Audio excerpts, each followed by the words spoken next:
Boa noite. Eu vou começar a tratar algumas questões relacionadas à relação entre ideias liberais e realidade brasileira. Um pouco por causa do diagnóstico de que hoje a gente tem no direito uma ação política oca e inócua e sem resultado, porque a gente simplesmente está discutindo liberalismo. Lá no Mundo da Lua, a gente está basicamente comparando resenha de livro de autor austríaco, de autor americano, e não está buscando fazer um cotejo, fazer uma comparação entre as ideias liberais e a realidade do país. Eu quero começar através sobre um problema que ele é uma questão social muito grave e que as pessoas parecem que esquecem, né? Em especial a galera Faria Limer, né? Que não sofre muito disso, que é o déficit habitacional, né? Estima-se que, por exemplo, na cidade do Rio de Janeiro, 1/3 da população mora em favela. 1/3. Locais sem condições sanitárias mínimas de habitabilidade. E quando se pensa em solução, sempre se pensa na construção de prédios, construção de conjuntos habitacionais, em ações do Estado para garantir a moradia. E ninguém pensa que isso pode ser tratado sob uma outra lógica. Primeiro ponto, moradia é mercadoria. A gente tem que pontuar isso com muita clareza. Moradia se compra, moradia se vende. É uma coisa que está no comércio, então é mercadoria. E se é mercadoria, tem que ser analisada à luz da microeconomia, à luz da lei de oferta e procura. Esse é o primeiro ponto. E ele é central porque ele delimita uma discordância ideológica básica. Porque a esquerda defende um delírio antifactual de que moradia não pode ser tratada como mercadoria. Como é que algo que é mercadoria não pode ser tratado como mercadoria? É a mesma coisa dizer que uma banana não pode ser tratada como fruta. Sabe? É simplesmente esquizofrenia. É esquizofrenia convertida em discurso político. Então a gente tem que contrapor isso. Se é mercadoria, ela é precificada de acordo com a oferta e de acordo com a demanda. Do lado da demanda, a gente lembra que ela é uma demanda inelástica. Não existe produto apto a substituir moradia. É uma questão civilizatória básica reconhecer isso. E eu nem discuto isso. Então a gente vai para o lado da oferta. Eu vou analisar nesse vídeo, em especial e especificamente o caso da cidade do Rio de Janeiro. Porque quando a gente fala em oferta de moradia, a gente tem que pegar caso a caso. Não adianta, porque cada cidade tem suas especificidades. O Rio ele é um caso bem desafiador, porque é uma cidade que tem uma restrição geográfica muito grave. Explicando, o Rio ele é uma península. Ele tem ao sul o Oceano Atlântico, a leste a Baía da Guanabara, a oeste a Baía de Septiba e ao norte a Baixada Fluminense. Então, já começa que ela é tipo um trapéziozinho, né? Isso já é um limitador de terra, porque você vai bater no mar em algum momento. Além disso, o centro do rio ele fica na ponta. Ele fica grudado no leste, na Baía da Guanabara, e ele fica a uns 5 quilômetros do Oceano Atlântico. Né? O Oceano Atlântico ele é no Arpoador, que é a ponta sudoeste da cidade, né? Que é onde ali a Baía da Guanabara e o oceano se encontram. ele é a pontinha, aí acima do Arpoador tem Copacabana, que é um bairro mais compridinho, aí atravessa o Túnel Velho, Botafogo, Flamengo, Glória, enfim, você chega no centro do Rio. Então o centro ele é quase na pontinha sudoeste, 5 km acima. E a Baía da Guanabara, ela é uma baía que ela começa estreitinha e ela vai alargando. E ela vai alargando fazendo a curva, né? E o centro do Rio é bem nessa curva. Essa curva ela é ali na altura do Distrito Naval, do primeiro Distrito Naval, que é bem no centro do Rio. Então o centro ele tem o limite norte dele é a Baía da Guanabara, o limite leste dele também é a Baía da Guanabara por causa dessa curva. Aí a sul tem a zona sul, a oeste tem o início da zona norte. E aí descendo para a zona sul ela tem, né, tem ali a Glória, só que a Glória ela é bem estreitinha porque logo do lado tem o Morro de Santa Teresa, que é uma parte que é habitada, é um morro habitado, é um bairro mesmo consolidado, mas que ele é o iniciozinho de uma serra, que é o Maciço da Tijuca, que é 90% dele floresta, e precisa ser floresta, porque de lá saem os rios que descem para a cidade, senão os rios assoreiam, e tem um outro problema, né, de microclima. Se acabar a floresta, a cidade fica um inferno de quente, já é quente, senão piora. E tem um segundo problema que é que a mata fixa a terra. Quando chove, a terra não desce. E o Rio é uma cidade que chove muito, né? É uma cidade tropical. Se aquela terra começar a descer, a cidade desaparece. Ela é soterrada toda. Então tem ali uma Tijuca que divide sul e norte. A zona sul é espremida, porque ela tem no leste a Baía da Guanabara, no sul o Oceano Atlântico, no oeste e no norte, a exceção ali do pedacinho da Glória, é todo o maciço da Tijuca. E no meio da zona sul tem a Lagoa Rodrigo de Freitas e tem os morrozinhos no meio também, que tem mata, e então você tem um monte de valezinho, né? Copacabana, por exemplo, são 4 quadras. 4 5, se eu não me engano, né? Você tem 4 avenidas compridas, né? E de um lado é o mar, do outro você tem um monte de morro. Aí atravessando esses morros você tem o bairro da Lagoa, que são 2, 3 quadrazinhas no máximo. Aí cai a Lagoa Rodrigo de Freitas, enorme, no meio. Aí do outro lado é o Jardim Botânico, que passou um pouquinho e já vai sair no Maciço da Tijuca. O Zona Sul ela é bem assim, um monte de vale, um monte de espaçozinho entre montanha, mar e lagoa,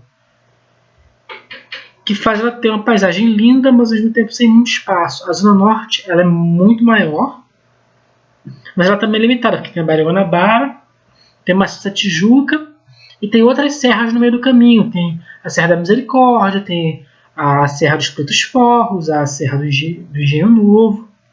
Então tem algumas partes do norte que são vales. A região da Tijuca, Grajaú, é um imenso vale que fica entre serras. A zona da Leopoldina, também a parte importante da zona norte, ela é uma faixa de terra entre uma serra e a Bahia. Então o Rio ele é todo assim. Para você ter uma ideia, o centro geográfico da cidade, que é o bairro de Jacarepaguá, ele tem uma serra, ele fica depois do Maciço da Tijuca. Tem o centro do Rio, que é na ponta, a região da Tijuca, o maciço, atrás do maciço, a Baixada de Jacarepaguá. Então, para você sair do centro do Rio, o centro de fato, o centro histórico e de negócios, para o centro geográfico da cidade, você tem que atravessar uma serra. Você sobe a serra e desce. Então aí você já vê a limitação geográfica da cidade, que vai impactar, obviamente, na oferta de terra. E quando a gente observa a intervenção do Estado no desenho urbano do Rio de Janeiro, o que a gente vê é uma ação ainda mais limitadora, né? A partir da década de 60, a gente tem a expansão do modelo rodoviarista, em que o Rio aposta no automóvel como um grande meio de transporte e começa a construir viaduto. A orla toda do centro do Rio foi coberta por um viaduto chamado Perimetral, que foi demolido em 2012. Foi construído na década de 60 ou 70, foi demolido em 2012, para revitalizar a região portuária. E tem o centro do Rio, bem grudado nele tem o porto, que é uma região que dá para ir a pé, e o porto tinha muita área industrial que começou a ser desativada, porque uma área industrial antiga, e hoje em dia nenhuma metrópole tem mais fábrica, não é mais no centro da cidade. E essa região ficou vazia, porque como tinha um viaduto cobrindo a área portuária, o que aconteceu é que aquela região ficou completamente inóspita. Ninguém vai morar de frente com um viaduto sem luz solar. Entendeu? Você vai sair na rua, você olha para cima, em vez de você ver o céu, você vê o fundo do viaduto. Ninguém vai viver num lugar desse. Então, um movimento que seria natural daquela região ser ocupada por empreendimentos residenciais, porque tem ali como grande ativo estar do lado do trabalho, virou um imenso vazio. Além disso, tem outros bairros, né? O bairro do Catumbi tem um viaduto que corta ele ao meio. Catumbi, ele é do lado do centro do Rio, ele é onde fica o sambódromo, que é onde as escolas de samba desfilam. Ele também sofreu esse impacto do viaduto 31 de março, que simplesmente rasga o bairro ao meio e também piorou a questão de habitabilidade dele. Além de outras obras que ocorreram na região, do Catumbi, né, que tem centro, depois tinha o Catumbi, o Estácio e depois tinha o Comprido. Aquela região teve a obra do metrô, a obra da abertura da Presidente Vargas, teve muita desapropriação e ficou um vazio, ficou um vácuo, porque ficou uma região de bairros remexidos, né? Tem um viaduto no Catumbi, tem outro no Rio Comprido, né? Catumbi, Estácio, depois Rio Comprido, também numa região muito central, e também foi destruído por causa dessas obras. Tem outras regiões, São Cristóvão, que é um pouquinho mais ao norte, que também tem um monte de viaduto que tornou o bairro. Assim, São Cristóvão ainda sobreviveu melhor, mas tem uma parte que ficou meio baleada ali, por causa ficou meio capenga. Então você tem uma perda muito grande de área urbana por intervenções desastradas, né? Basicamente todos os bairros que cercam o centro do Rio. Uma área muito grande que é subutilizada. Então se restringiu muito a oferta na questão de quantidade de terreno e quantidade de terreno central. Além disso, né, quando a gente fala em oferta em cidade, você tem a oferta do ponto de vista horizontal e vertical. Né? Você pode expandir horizontalmente ou você pode, né, encher de prédio, bota mais andar um em cima do outro e aí coloca mais gente e menos espaço de terra, que é o adensamento. Só que o Rio ele tem uma política, ele desenvolveu uma política nos últimos 30, 40 anos contra o adensamento. Foram proibidas construções de vilas, depois passou a se permitir. A vila é basicamente um conjunto de casas, é uma casa do lado da outra, dentro de um espaço, tipo um mini condomíniozinho, só que ele é um pouquinho mais apertado. E as vilas antigas elas são bem requisitadas no Rio de Janeiro, porque é como se fosse um condomínio, mas o custo de manutenção de taxa de condomínio é muito baixinho. E tem uma privacidade maior do que casa direto na rua. E tem casas muito boas de vila. Só que isso foi proibido por um tempo. No Rio de Janeiro, sabe-se Deus por quê.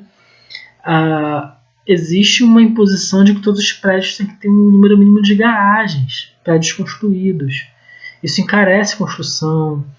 Você tem limitação de gabarito, de quantidade de andares, de altura, por questão paisagística, porque você tem medo do adensamento no Rio de Janeiro. E você tem muito a questão de discussão de preservação do ambiente, preservação da paisagem da cidade e preservação do ambiente construído. Então você tem bairros que tem um baita potencial, mas tem que manter, às vezes nem são construções históricas importantes. É um prédio que unicamente ele é velho e entende que ele representa uma fase do bairro e tem lá uma lojinha de uma padaria do seu Manel que funciona ali há não sei quantas gerações e tem que manter aquele negócio ali e não pode demolir e construir um prédio em cima. Isso limita muito. E mesmo limitação de gabarito às vezes irracional. Eu cito o exemplo do meu bairro, que era um bairro que tinha grandes instalações industriais, ainda tem até, e da década de 80 até muito recentemente era proibida a construção com mais de 4 andares, porque entendia que ia atrapalhar a vista da igreja. E não se construiu nada da década de 80 até muito recentemente. Quando liberaram para construir, acho que até 8, até 12 andares, haviam 2 quarteirões imensos numa avenida principal, que eram de uma antiga fábrica, que estavam completamente vazios, eram terrenos baldios imensos, 2 quarteirões. Um negócio monstruoso. E esses quarteirões viraram condomínios. 3 condomínios. 2 condomínios de 5 prédios cada e um condomínio de 2 prédios. São 12 prédios no total. Numa avenida principal, num bairro com uma grande quantidade de acesso a transporte e razoavelmente próximo do centro do Rio. Não é muito longe, mas também não é muito perto. É médio, no meio do caminho, entre o longe e o perto. Então, você vê a irracionalidade de você limitar a oferta, a quantidade de demanda reprimida que havia. E como existe demanda reprimida para a construção no Rio de Janeiro. Obviamente, o resultado é de que o Rio é a cidade mais cara do país. E por ser a cidade mais cara, as pessoas não conseguem comprar e com isso você tem um aumento da favelização. Então, do ponto de vista liberal, o que você vai defender é justamente pôr na mesa que, olha, ainda que vocês acham que existam outros valores a ser preservados, especulação imobiliária ou defesas de adensamento não é só uma questão de lucro da construtora, como muita gente maluca acha. É a questão de que, cara, você precisa de oferta de moradia, que as pessoas precisam morar em algum lugar. Ainda mais numa cidade que tem um déficit habitacional que tem. Se a gente não trabalhar do lado da oferta, a gente não vai ter expansão de moradia. E não vai conseguir baratear e reduzir preço, que é central. Só que para isso é preciso que você tenha uma leitura razoável da realidade, que o liberalismo permite dar esse instrumento, né? Como aqui eu consegui expor bem. É isso. Boa noite.